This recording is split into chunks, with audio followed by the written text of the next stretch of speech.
Okay, neo डार्विनवाद का निष्कर्ष क्या मिलता है आपको? Design without a design. ठीक है, इसको कैसे एंगेज करें? हमने सत्य से उसकी आरंभ किया था, सत्य क्या नहीं है, सत्य क्या है, और फिर सत्य की प्रमुख गुण क्या है, उसमें अपन पढ़ रहे थे। Truth naturally excludes and is narrow. सत्य स्वाभाविक रूप से विष्कृत करता है और संकीर्ण है। सत्य को उसके संदर्भ से ही जाना जाता है। सत्य की खोज की जाती है और समय के साथ नहीं बदलता। सत्य समय के साथ नहीं बदलता। हम सत्य के ज्ञान में बढ़ सकते हैं, लेकिन ये हमेशा था, सत्य हमेशा था, हमने उसको खोजा। ओके, परम सत्य की मांग है। Absolute truth is demanded in life, और वह ये जीवन में बहुत महत्वपूर्ण चीज है। परम सत्य को हम कई बातों में हम देखते हैं, और परम सत्य जो है वो ईमानदारी, विश्वास और इच्छा से प्रतिरक्षित है। It is immune to sincerity, belief and desire. हमारे इन गुणों या इन भावनाओं के आधार पर परम सत्य आधारित नहीं है। परम सत्य क्या है? परम सत्य सभी लोगों के लिए, सभी जगहों पर और हमेशा के लिए जो रहता है, उसको अपन परम सत्य करके कहते हैं। ठीक है, अगला एक प्रश्न था, क्या सत्य मायने रखता है क्या? हाँ, मायने रखता है। उसके बिना क्या होता है? परम सत्य के अनुपस्थिति में अधिकार राज्य करता है। नाजिज्म, उसके लिए एक उदाहरण मैंने आपको दिया था।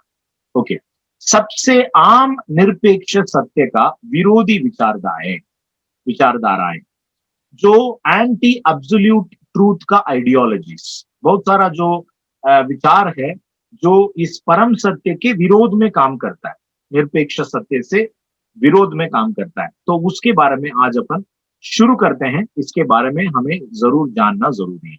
ओके, पहला है, इसमें सिर्फ 5 जो विभिन्न प्रकार की सत्य के बारे में या तत्व ज्ञान के बारे में बताऊंगा कि सत्य को कैसे वो समझ लेता है, उसके साथ कैसा उसका सत्य को कैसे हैंडल करता है। Relativism denies absolute truth. सापेक्षवाद है, परम सत्य को नकारता है। Scepticism doubts all truth. संदेहवाद सभी सत्य पर संदेह करता है। Post modernism affirms no truth. उत्तर आधुनिकतावाद कोई सत्य की पुष्टि नहीं करता है। Pluralism states all claims are true even opposites.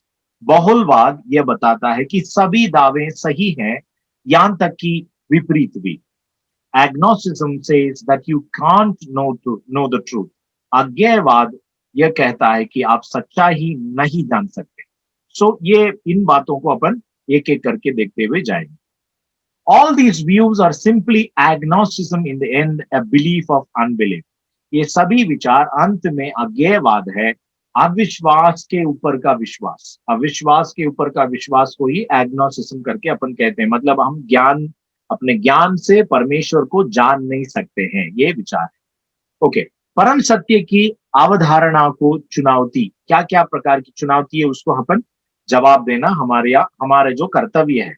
Okay, पहला अपन सापेक्षवाद, रिलेटिविज्म के बारे में बात करें। रिलेटिविज्म क्या कहता है? ऑल ट्रूथ इज रिलेटिव, सभी सत्य सापेक्ष है। इसके सामने अपन कुछ एक प्रश्न को पूछेंगे। प्रश्न क्या है?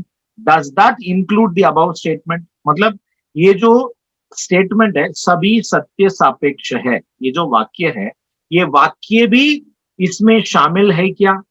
इसके ऊपर लिखा हुआ बयान भी शामिल है इसमें? यदि है, यदि आप कहते हैं हाँ हाँ ये वाक्य भी इसमें शामिल है, कौन सा वाक्य? सभी सत्य सापेक्ष है। If this sentence is included, ये विचार में ये जो बातें कह रहे हैं, if that is included, then this statement is meaningless. ये बयान जो है निरर्थक है, क्योंकि ये क्या है? सभी सत्य सापेक्ष है। मतलब ये भी आप जो बयान दे रहे हैं, स्टेटमेंट, ये वाक्य बोला है, वो भी सापेक्ष है। मतलब उस पर हमें विश्वास रखने की कोई जरूरत नहीं है। विश्वास रखना तो रखो, नहीं तो नहीं रखो, क्योंकि ये वाक्य उसमें इंक्लूडेड आ गए। समझ लीजिए इसका जवाब, ये जो प्रश्न का, क्या इसमें ऊपर लिखा हुआ बयान भी शामिल है? इसके लिए आप नहीं करके जवाब देंगे। यदि नहीं है तो कम से कम एक दावे के लिए परम सत्य मौजूद है। समझ में आया आपको? परम सत्य का मतलब है इट इज स्टेबल। कितने भी चैलेंजेस उसके ऊपर आ जाए, कितने भी प्रश्न उसके ऊपर पूछा जाए, वो तो वैसा ही रहता है, अनचेंजिंग रहती है। तो ऊपर का जो शब्द वाक्य जो है सभी सत्य सापेक्ष है, if that statement is included in its idea, तो फिर वो मीनिंगलेस स्टेटमेंट बन गया। यदि वो स्टेटमेंट अपन यदि कहते हैं कि नहीं नहीं, ये जो अपन सोच जो है, हमारा तत्व ज्ञान जो है, उसमें वो इंक्लूडेड नहीं है, देन उसका अर्थ ये हो गया absolute truth is existing at least for one claim. कम से कम वो एक बयान जो है, जो लिखा है सभी सत्य सापेक्ष है, वो किस पर आधारित है? एब्सोल्यूट ट्रूथ है, परम सत्य है, उसी के ऊपर वो आधारित बन गया। इसको 2-3 बार आप सोच लीजिए, फिर आपको ये और अच्छी तरह समझ में आएगा। Ultimately, relativism is self-defeating. It cannot stand up to its own truth claim. अंत में सापेक्षवाद स्वयं को हारने का दावा है, या अपने स्वयं की सत्य दावे पर टिक नहीं सकता है। ओके, और भी जो बातें हैं, सापेक्षवाद क्यों काम नहीं करता, उसका अधिक कारण हमारे सामने है। आप बस कुछ चीजों से इनकार नहीं कर सकते हैं। यह बिल्कुल सच है कि आप अस्तित्व में हैं। मेरा अस्तित्वता को मैं इनकार नहीं कर सकता हूं। अपने अस्तित्वता को नकारने के पहले आपको अस्तित्व होना पड़ेगा। यदि मैं बोलूंगा कि मैं अस्तित्व, आई डोंट एग्जिस्ट, ये शब्द बोलने के लिए मुझे अस्तित्व रहना पड़ेगा, तभी मैं वो शब्द को बोल पाता हूं। मतलब वो शब्द सही है गलत है वो सेकेंडरी बात, परंतु मुझे अस्तित्व रहना पड़ेगा, मौजूद रहना पड़ेगा, तब मैं इस वाक्य को कह पाऊंगा, मैं अस्तित्व नहीं हूं। देखिए तो कितना ये विपरीत है, ये विचार, ये बिल्कुल विपरीत है। ठीक है, कोई भी किसी भी चीज के बारे में गलत नहीं होंगे, मतलब no one would be ever wrong about anything, the world would be drowning in contradictions, दुनिया प्रतिवादों में डूब जाएगी। और ये मतलब जो सापेक्षवादी है, ये क्या मानते हैं? वादी के जो दावे को झूठ करके मानते हैं। सापेक्षवादी निरपेक्षवादियों के दावे को झूठ करके मानते हैं। मतलब वो कहते हैं कि उनका जो बयान है, उनका जो सोच है, परम सत्य करके कोई चीज नहीं है। जब अपने वाक्यों के ऊपर ही वो सबूत पेश नहीं कर सकते हैं, वो दूसरे विचार के ऊपर उनका विचार ऐसा है कि निरपेक्षवादी अपने दावे में झूठ बोल रहे हैं। ठीक है, रिलेटिविज्म को यदि अपन एक चित्र देना है, हमेशा हमेशा पिक्चर्स हमको काफी चीजों को सरल रूप में समझने के लिए मदद करता है। Relativism is an all sail and no anchor philosophy. All sail no anchor का क्या मतलब है? सापेक्षवाद एक सब पाल और कोई लंगर नहीं तत्व ज्ञान है। सब पाल बोले तो जो पर्दा रहता है, जिससे हवा भरने के बाद उस जहाज को समुद्र में आगे बढ़ने के लिए, यात्रा करने के लिए उसको मदद करता है। समझ लीजिए कि एक जहाज में केवल ये पाल है, ओनली सेल्स है, उस बड़े बड़े पर्दा है, परंतु लंगर नहीं है। तो क्या होगा? वो जहां हवा है वहां पर उसको ले जाता है। सापेक्षवाद इसी प्रकार की है, सब पाल और कोई लंगर नहीं तत्व ज्ञान है। जब सापेक्षवादी कहता है कि कोई सत्य नहीं है, वे आपको उन पर विश्वास नहीं करने के लिए कह रहे हैं, तो इसलिए हमें उन पर विश्वास नहीं करना है। ओके, स्केप्टिसिज्म, इसके अगला जो विचार है जो परम सत्य के विरोध में बोलता है। Scepticism, what does scepticism say? I doubt all truth. संदेहवाद कहता है कि मुझे सब सत्य पर शक है। इसके भी अपन एक क्वेश्चन पूछेंगे, क्या हमें संदेहवाद पर संदेह करना चाहिए? क्योंकि वो क्या कहता है संदेहवाद? आई डाउट ऑल ट्रूथ, मुझे सब सत्य पर शक है। तो क्या हमें संदेहवाद पर भी संदेह करना चाहिए? यदि इसका जवाब ऐसा है, हाँ संदेह करना चाहिए, तो इस पर विचार क्यों किया जाए? क्योंकि मीनिंगलेस स्टेटमेंट बन गया, उसके ऊपर अपन विचार करने, संदेहवाद पर विचार करने की कोई जरूरत ही नहीं। इफ नॉट, यदि नहीं है तो कम से कम एक चीज में निश्चित हो सकते हैं। कौन से एक चीज है? आई डाउट ऑल ट्रूथ। वो वाक्य पर कम से कम परम सत्य का प्रिंसिपल, वो सिद्धांत वहां पर उपयोग हुआ है। चाहे वो संदेहवाद हो या कोई भी हो, संदेहवाद उस एक वाक्य के ऊपर कम से कम हम संदेह नहीं करना है, तभी तो संदेहवाद को अपन लेकर पढ़ सकते हैं या उसको कहाँ लागू हो सकता है उसके बारे में चर्चा भी कर सकते हैं। यदि संदेहवाद के ऊपर ही संदेह करना है तो वो कोई अर्थ नहीं रखता। सो देखिए, फिलॉसफी इतना सरल है कि उनके ही प्रश्नों के लिए उत्तर वही वाक्य में ही उपलब्ध रहता। आपको बहुत ज्यादा पढ़ने की जरूरत नहीं है, सिर्फ थोड़ा समझने की आवश्यकता है। ओके, आगे बढ़ेंगे। डेकार्टेस, रेने डेकार्टेस करके एक व्यक्ति था, रेने डेकार्टे करके बोलते हैं। उन्होंने क्या सबूत पेश किया? देखिए, डेकार्टेस ने इस समझ के माध्यम से ईश्वर की अस्तित्वता को तर्क दिया कि वो इस तथ्य पर संदेह नहीं कर सकते हैं कि वो संदेह कर रहे हैं। सिर्फ आपके मन में संदेह आ रहा है, उस मन में जो संदेह आ रहा है उस पर आप संदेह कर सकते क्या? मैं संदेह कर रहा हूं कि कौन कर रहा है? आप ही तो कर रहे हैं, आपके दिमाग में वो विचार है। तो वो क्या कहा कि जब मैं संदेह कर रहा हूं, इसका अर्थ यह होता है कि मैं अस्तित्व हूं। I am existing because I am thinking. और थिंकिंग क्या कर रहे हैं? आप क्या संदेह कर रहे हैं? मैं अस्तित्व हूं है क्या?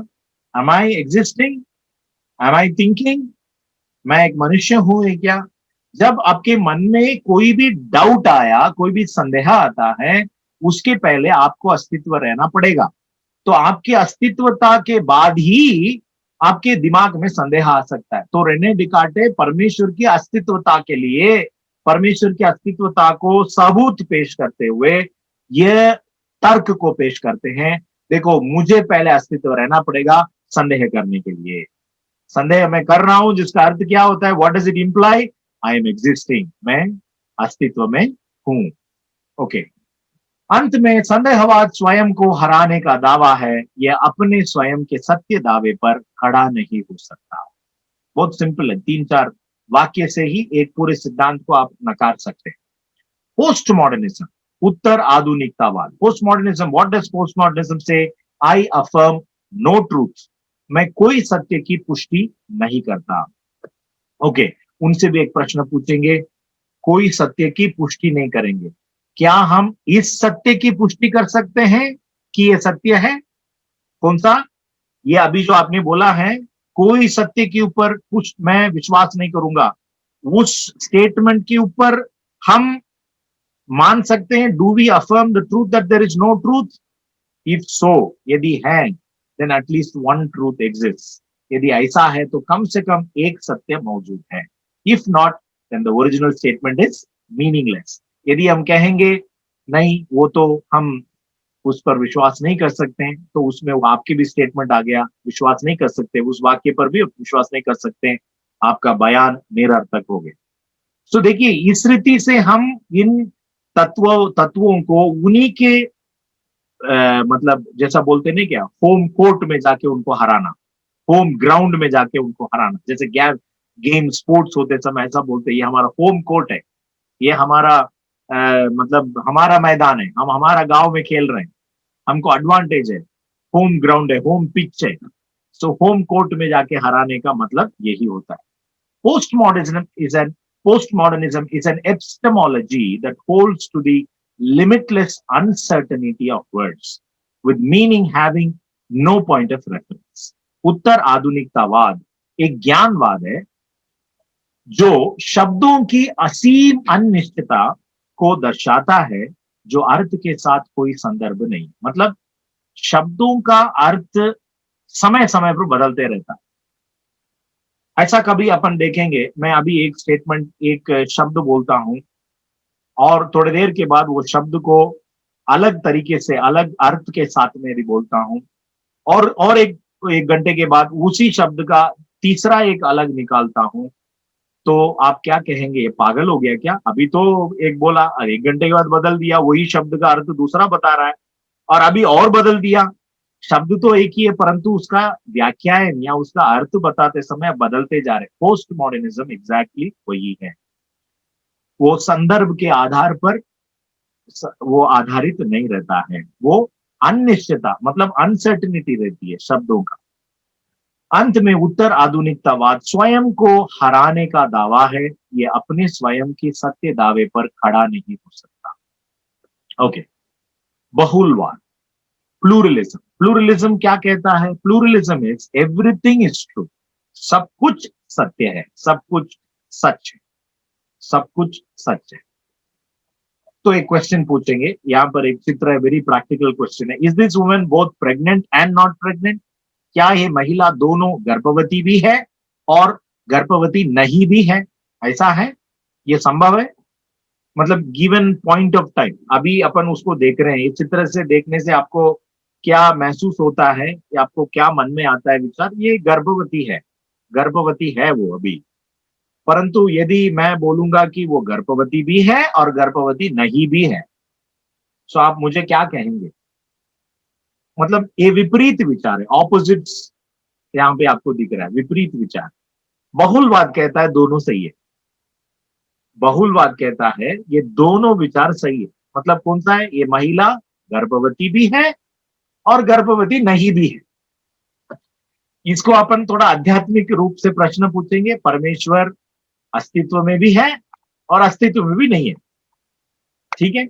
ओके। क्या बहुलवादी मानता है कि विष्करणवादी के दावे सही हैं? विष्करणवादी बोले तो एक्सक्लूसिविस्ट, सारी बातों को वो दूर करके यही सही है करके मानते हैं। वो कोई भी इसमें रह सकता है, वो आध्यात्मिक रूप में रह सकता है या अपन अपने जो सांसारिक जीवन में भी उस बात को अपन मानते हैं, एक्सक्लूसिविज्म, एक्सक्लूसिविस्ट। सो बहुलवादी का विचार क्या है, अपन उसके बारे में जानेंगे। बहुलवाद की दावे तार्किक नहीं है, इट्स नॉट लॉजिकल। मतलब वो जो उदाहरण में अभी आपको आपके सामने रखा था, उदाहरण क्या है? ये महिला जो है गर्भवती है या गर्भवती नहीं है, उसको देख के आप ये दिस और दैट में बताना पड़ेगा। मतलब हाँ, ये शी इज प्रेग्नेंट, वो गर्भवती है, या आपको कहना पड़ेगा गर्भवती नहीं है। परंतु यदि आप बोलेंगे नहीं दोनों है, which means it is illogical, वो तार्किक नहीं है, इलॉजिकल, काल्पनिक हो सकता है परंतु तार्किक नहीं हो सकता, तथ्य नहीं हो सकता है। Pluralism tolerates everything but is this good? बहुलवाद सब कुछ सहन करता है, लेकिन क्या ये अच्छा है? टॉलरेंस ये शब्द है, सहनशीलता के बारे में हमें समझना है। अमेरिकन हेरिटेज डिक्शनरी में उसके लिए जो अर्थ दिया गया है, एक मानक से भिन्नता के लिए छूट, leeway for variation from a standard. मतलब स्टैंडर्ड यही है 10 फुट होना चाहिए, तो उसमें थोड़ा सा आपको टॉलरेंस दी जाती है, 10 फुट के लिए आप प्लस और माइनस 10 सेंटीमीटर, उसको कहते हैं टॉलरेंस। फिजियोलॉजिकली ऐसा बोला जाता है, जहर के लिए शारीरिक प्रतिरोध। टॉलरेंस एक्चुअली वास्तव में अभियांत्रिकी मतलब इंजीनियरिंग का टर्मिनोलॉजी है, इंजीनियर्स यूज करते हैं, और इस बात का माप है, कुछ समझ लीजिए एक पूल है या एक इंजन है या कोई भी जो मैकेनिकल, सिविल, आर्किटेक्चरल कोई भी चीज जो है, उसके अच्छे या मानक या सच स्थिति से जो टूटने से पहले तिरछा कैसे किया जा सकता है। तिरछा बोले तो थोड़ा डिविएट कर सकते हैं उसको, कितना तक हो सकता है ना? हाउ मच उसका उसी को कहते हैं टॉलरेंस। मतलब एक पुल बना रहे हैं, उसको 50 फीट ऊंचाई पे रख रहे हैं आप, उसको 50 फीट से ऊपर या नीचे कितना तक कर सकते हैं? मतलब 50 फीट से 1 फुट नीचे कर सकते हैं आप, या आधे फीट ऊपर कर सकते हैं, उसके बाद में वो स्ट्रक्चर कोलैप्स हो जाएगा। सो वो जो स्पेस है, पैरामीटर जो दिया जा रहा है, एक आधा आधा फीट ऊपर रख सकते हैं या 1 फीट नीचे रख सकते हैं, उसको कहते हैं tolerance. Okay. Pluralism is actually exclusive and it says it's true and all else is false. Actually बहुलवाद क्या कह रहा है? सब सच है करके जो बोलता है, तो असल में वो क्या कह रहा है कि वो एकमात्र अकेला सच है और बाकी सब झूठ है, बाकी सब विचार, उसके जो विपरीत विचार है वो सब झूठ विचार है। अज्ञेयवाद, एग्नोस्टिज्म, आप सत्य को नहीं जान सकते, you can not know the truth. Question, do you know if that is true? मतलब जो शब्द आप बोला है अभी, आप सत्य को नहीं जान सकते, वो सत्य है क्या? उस पर हम भरोसा कर सकते हैं? क्या आपको पता है कि ये सच है? यदि ये सच है, एटलीस्ट एक सच तो है, मतलब वो वाक्य तो सच है, विच मीन्स एब्सोल्यूट ट्रूथ है, परम सत्य है। यदि ऐसा है तो कम से कम एक सत्य मौजूद है। यदि नहीं है तो अज्ञेयवाद में विश्वास क्यों करें? अज्ञेयवाद पर अपन विश्वास करने का कोई जरूरत नहीं है, क्योंकि वो उसने कह दिया कि ये सच नहीं, ये वाक्य सच नहीं है। तो अनेक जो तत्व ज्ञान कुछ ही थोड़े देर अपन उस पर चर्चा करने से ही वो गलत है करके अपन उसको सबूत पेश कर सकते हैं, उसको नकार सकते हैं। सो अज्ञेयवाद इसी प्रकार। अंत में अज्ञेयवाद स्वयं को हराने का दावा है, यह अपने स्वयं के ही सत्य दावे पर खड़ा नहीं हो सकता है। तो अभी तक हमने 5 दावे को मतलब देखा है, मतलब प्रत्येक जो विचार जो क्रमिक विकास के साथ में जुड़ा है, मैं 12 आपको पहले बताया, उसमें से 5 अभी हमने देखा है। और ये पांचों जो दावे जो रहता है या विचार रहती है, वो बाइबल की कहानी या तत्व ज्ञान के विपरीत और क्रमिक विकास के साथ में जुड़ा। सो आज अपन इतना पढ़ लिए हैं, इसको अपन आगे और पढ़ेंगे कल। और जो परम सत्य के अवधारणा की चुनौतियां जो है और भी उसके चैलेंजेस है, उसको अपन एक एक करते हुए देखेंगे। अभी तक आपको जो भी इन सिद्धांतों को पढ़ते समय कोई कंफ्यूजन रहा, तो जरूर आप मुझे संपर्क कर सकते हैं। मैं आपको व्यक्तिगत रीति से भी समझा सकता हूं। अपने आंखें बंद करें, अपन प्रार्थना करें।